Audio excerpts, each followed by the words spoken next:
Olá, voltamos com mais um vídeo e mais uma poesia do nosso grande poeta Luiz Gama. Por que desse desafio de ler o livro Primeiras Trovas Burlescas? Primeira justificativa e a mais importante é conhecer a obra de alguém que foi tão lutador pela causa, né, negra, pela libertação dos escravizados, e ele mesmo sofreu essa condição de escravizado, né? E não é dado a ele o devido valor nas instituições de ensino superior do curso de letras, por exemplo. Então, o desafio de ler essa obra é uma forma que nós temos de valorizar esse homem, de trazê-lo ao conhecimento de outras pessoas, convidar outras pessoas para ler, divulgar a obra dele, seja em trabalhos acadêmicos, em congressos, ou mesmo numa leitura descompromissada, né? No nosso caso aqui, nós não estamos fazendo uma leitura, uma análise, vamos usar um termo correto, né? Uma análise profunda da poesia dele. Nós estamos fazendo leituras, estamos conhecendo a obra dele. E já vimos nos poemas anteriores momentos de lirismo, tive dificuldade em algumas leituras, né? Comentei com vocês. E o que chamou muito atenção também foi o panorama da sociedade que ele traz nas obras, né? Principalmente naqueles poemas que ele tira de notícia de jornal, como Balão, por exemplo, né? Como O Vendedor de Pílulas, entre outros. Então, a predominância aqui nesse livro são as sátiras, né? Com sentido de destruição, no sentido de resistência, de denúncia, mas também tem poemas de extremo lirismo, como é o caso desse. Ele é tão bonito, tão emotivo, tão melódico, que se chama Canta, Canta, Coleirinho. Coleirinho é um pássaro, né, chamado como Papa Capim, que tem um canto muito lindo, e por conta disso ele sofre com a prisão, né, que a função de um pássaro é cantar. Esse é o trabalho dele, né, sustentar os filhos, sustentar a sua parceira e, e cantar, né? No caso aqui de alguns pássaros que nós temos, que são assim, o canarinho e outros, eles cantam belíssimo, sabiá. E aí eu fui ver, né? Fui pesquisar, que eu lembrei do Minha Terra Tem Palmeiras, onde canta o sabiá. E não tem assim tanta produção poética com pássaros, né? Mas assim, a simbologia do pássaro é a liberdade, né? O poder voar.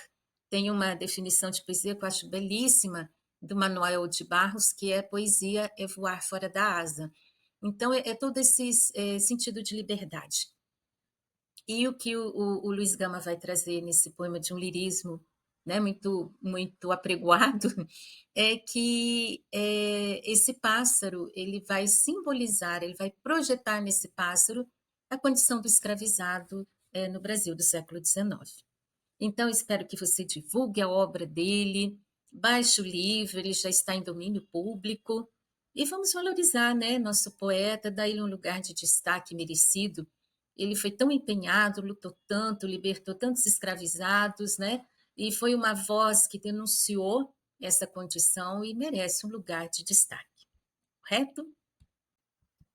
Então, e aí fica o nosso acordo, né? Eu vou fazer minha leitura e você comenta, né? Contribua com essa leitura, com seus comentários, inclusive para auxiliar, né, outras pessoas que vão ouvir essa leitura com o seu olhar, porque literatura e poesia, né, não existe uma única leitura e não existe a leitura correta, né?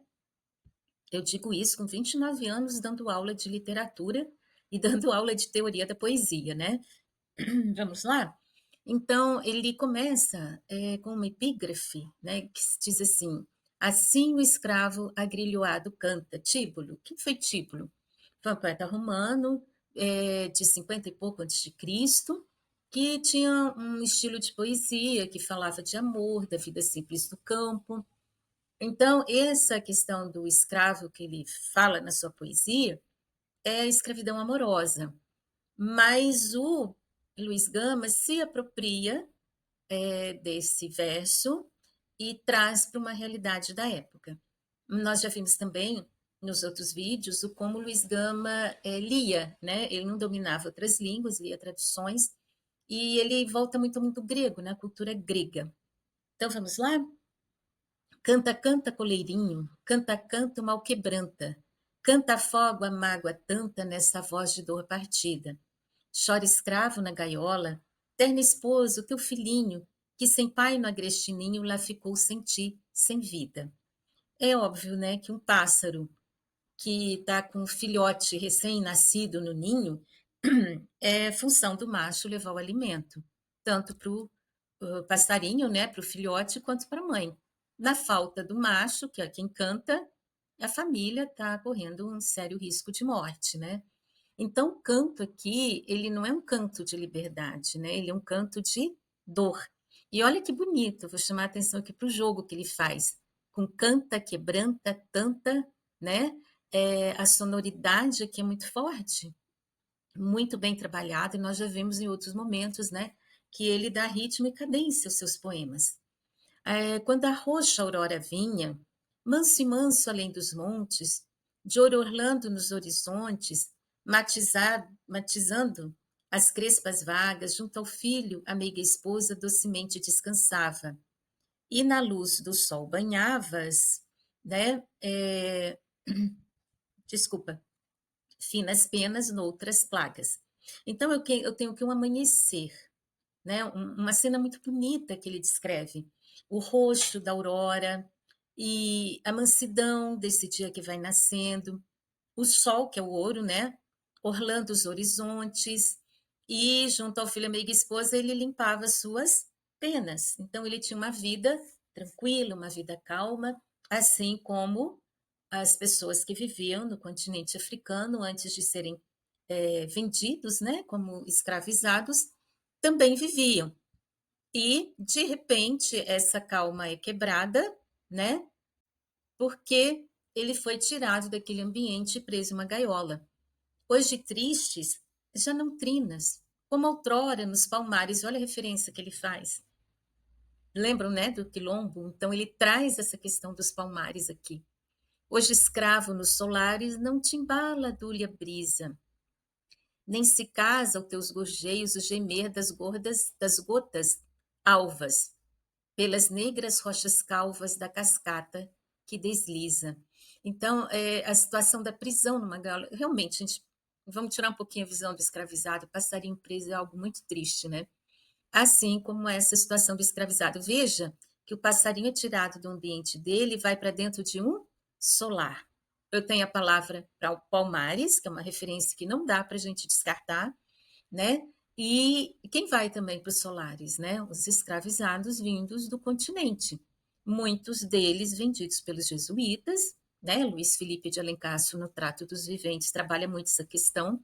O próprio Pepe Tela, né? No romance dele, A Gloriosa Família, também traz esse lugar, e o Sombreiro, o Pepe Tela, também mostra o quanto os jesuítas foram responsáveis pela vinda de escravizados para o Brasil, né?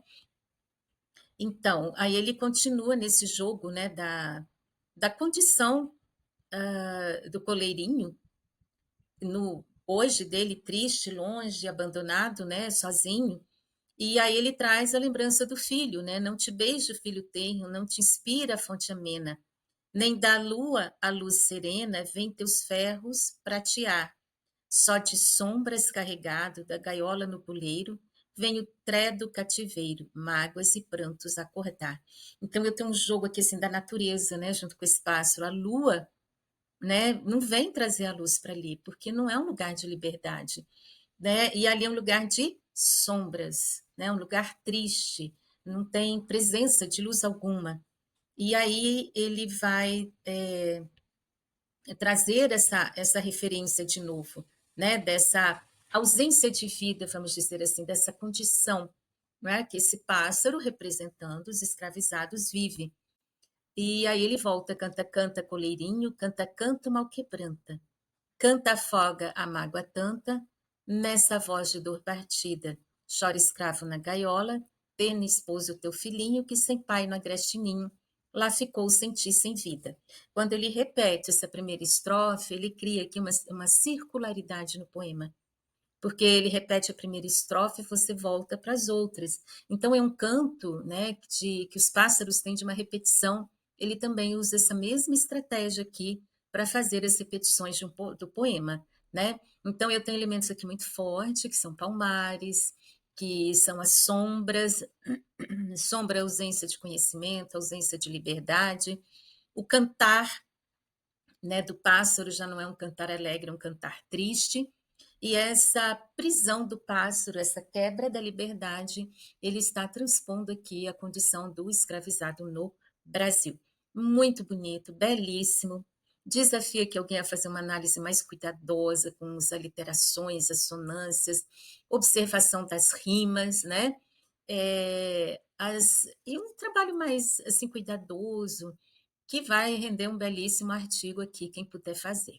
Eu já aposentei, então eu não participo mais, né, de, eh, congressos e etcétera, né, mas eu acho que você pode levar a voz desse pássaro, que é o Luiz Gama, né, em congressos, em eventos, em simpósios.